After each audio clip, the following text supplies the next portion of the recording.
pain is not your enemy, it is a voice, a messenger, a shadow that walks with you in silence, waiting for you to stop running.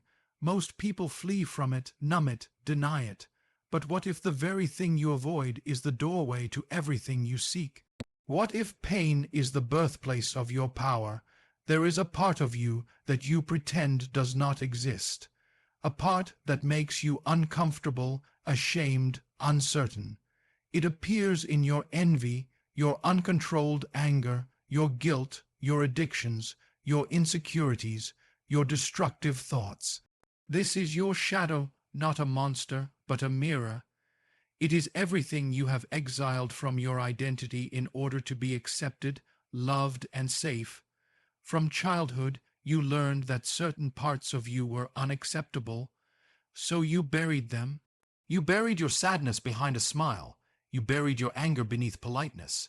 You buried your fear under perfectionism. But what you bury does not die, it waits. The shadow does not vanish simply because you ignore it. In fact, what you repress only grows stronger in the dark. It influences your choices from behind the scenes. It sabotages your relationships. It projects itself onto others.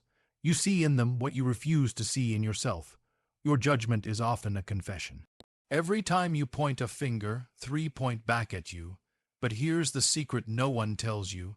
The shadow is not trying to destroy you. It is trying to wake you up. The emotions you fear are not flaws. They are fuel. Your rage reveals your boundaries. Your fear reveals your attachments. Your jealousy reveals your longings. The shadow does not lie, it speaks the truth you are not yet ready to face, and that truth has power. The energy bound in your shadow is the very force you need to break through your limitations. When you face what you've hidden, you reclaim lost parts of your soul. You become whole, not by staying in the light, but by walking into the dark with open eyes. Every hero's journey begins with a descent into the cave, into the underworld, into the unconscious. And it is there, in the realm of the shadow, that the treasure is found. The treasure is not given freely. It demands something from you. It demands honesty. It demands courage. It demands the death of the false self. But in return, it offers strength you never knew you had.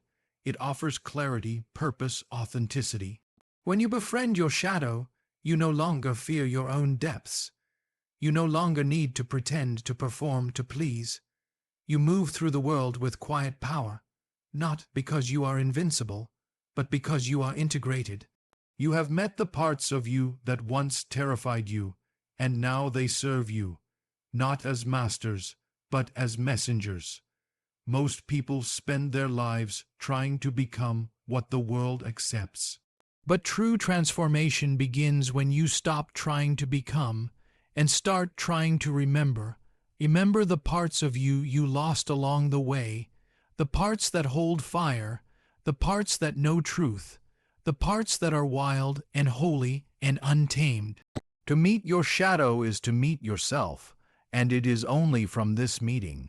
Suffering is not an interruption of life. It is life in its rawest, most honest form. It strips away illusions, dismantles pretenses, and forces you to confront the truth of your existence. When suffering arrives, it does not knock gently. It enters like fire, like flood, like collapse. And yet, hidden within that devastation is a sacred invitation to become whole. Individuation is the soul's silent longing to become what it was always meant to be, not what the world molded it into, not what society approves of, not even what your conscious ego believes is right. Individuation is not improvement. It is not success. It is integration. And suffering is the chisel that carves away everything false until only the essential remains. Pain asks you to look inward, where you rarely dare to look.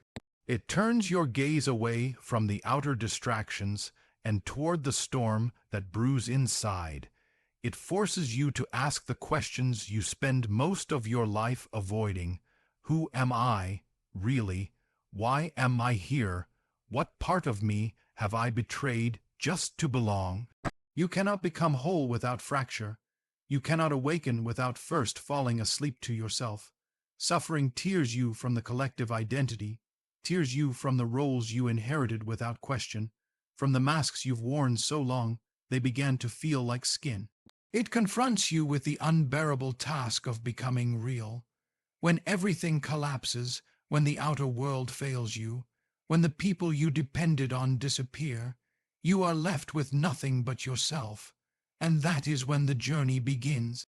Not the journey of success or reputation, but the inner odyssey, the descent, the path toward the center. Most people live on the surface of themselves. They navigate life like a boat skimming the ocean. But suffering pulls you under, it drags you into the depths of your psyche, it introduces you to your fears, your longings, your contradictions. It whispers that the path forward is not up, but in, and only those who are willing to drown in those waters can ever discover the treasure buried there. Suffering is a dismantling. It dissolves the ego's illusion of control. It reveals how little power you have over the external, and how much untapped power lies within. This is not a punishment.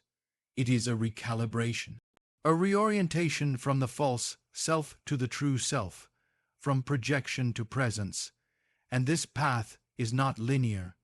It is a spiral, descending and ascending at once.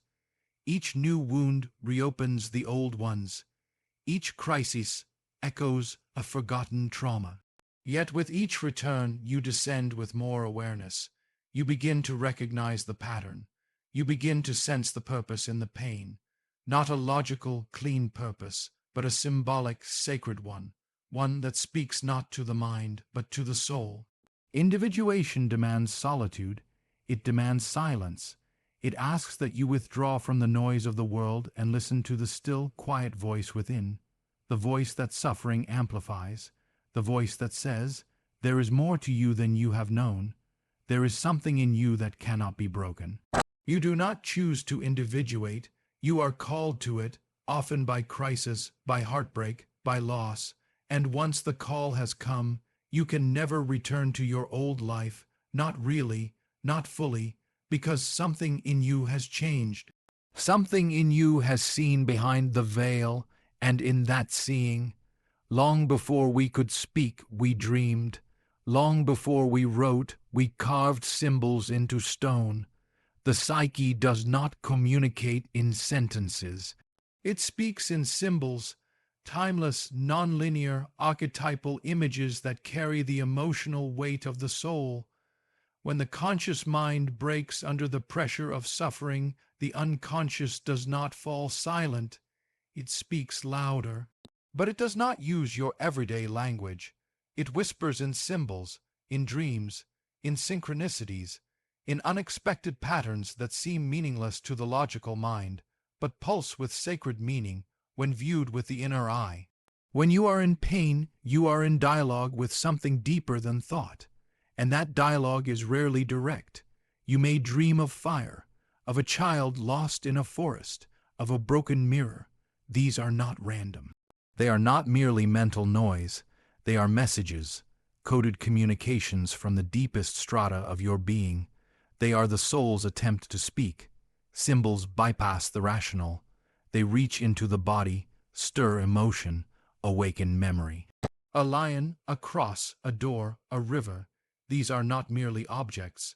They are ancient carriers of energy, inherited through centuries, woven into myth, religion, and art. You may not understand why a particular image haunts you, but you feel its power.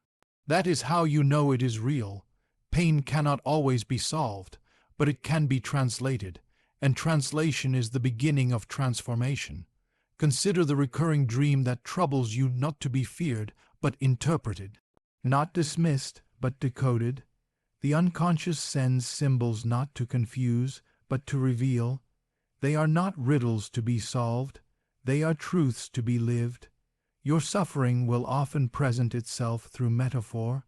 You feel crushed, burned out, frozen with fear, or drowning in grief. These are not exaggerations. These are poetic truth. symbolic descriptions of inner reality, and if you honor them as such, you begin to heal.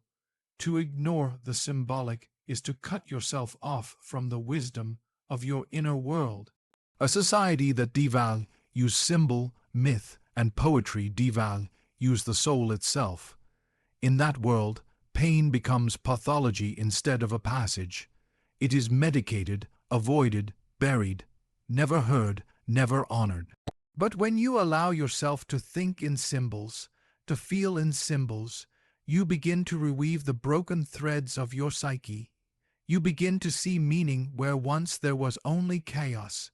You begin to hold your suffering not as a problem to be eliminated, but as a story still unfolding. Symbols are bridges between the conscious and the unconscious. They guide you through inner landscapes you do not yet have words for. They serve as maps in the darkness, and when followed, not with the intellect, but with intuition, they lead you to the truth buried beneath the pain. The crossroad in your dream, the wolf at the edge of the forest, the empty chair. These are not random fragments. They are reflections of parts of you. Each one offers a clue. Each one says, "Come closer, see me, feel me, integrate me." Healing is not just about relief. It is about revelation. It is about seeing what the pain is pointing to, not just escaping it. And symbols, like ancient guides, take your hand and walk you into the places the ego cannot go alone. Because there is a place inside you that aches, a wound so deep it has no words. You carry it quietly. Some days it burns, other days it's numb, but it is always there, like a scar beneath your skin, like a story never finished. And yet, strangely, it is the most human thing about you. The wound is not proof of failure. It is proof that you have lived, that you have loved, that you have lost, that you have reached for something beyond comfort. The wound means you have risked, you have hoped. You have touched something real. Most people do everything in their power to hide their wounds. They dress them up with success, cover them with performance, mute them with distractions. But the wound does not forget. It waits beneath the noise, beneath the persona, waiting to be seen, waiting to be honored. The paradox is this: the very thing you try to conceal is often the thing that makes you most beautiful, not because the wound is beautiful in itself, but because it opens you. It softens you, it humbles you, it teaches you empathy, patience, presence. It strips away the superficial and demands depth. The wound is not just a site of pain, it is a portal, a threshold, a rupture through which something larger can enter. Light does not pour into you through your perfections. It finds its way in through the broken places, through the cracks, the fractures, the places you thought disqualified you from wholeness. The more fiercely you resist the wound, the more you suffer. But when you turn toward it, not as an enemy, but as a teacher, everything changes. You begin to realize that the wound was never asking you to fix it. It was asking you to feel it, to sit with it, to listen. Some wounds are old. They echo through generations. You carry not just your own pain, but the pain of those who came before you. The unlived lives of your ancestors whisper through your blood, their grief, their silence, their unfinished stories, and the wound becomes a sacred inheritance. To touch the wound is to enter sacred space, a temple made not of stone, but of silence and truth. And there, in that space, you don't need to be strong. You don't need to explain, you only need to be honest. In that honesty, something opens, something shifts. The wound becomes less of a burden and more of a doorway, a passageway through which grace begins to flow. You begin to sense that the pain itself contains wisdom, that the darkness is not empty but alive, and that what you thought would destroy you is actually the thing that will awaken you. Do not rush to close the wound. Do not try to seal it prematurely. Let it breathe, let it teach you. Let it show you what lies beneath the surface of your strength, because beneath that surface is the truth. You are not broken, you are breaking open, and in that opening, power is a word so often misunderstood. In the external world, it's measured by dominance, who controls, who leads, who wins. But true power does not come from conquering others. It comes from no longer needing to. Real power arises not from force, but from integration, from the radical act of becoming whole within yourself. You are not a single self. You are a constellation of selves, some bold, some broken, some buried. The voice that doubts you is as real as the one that dreams.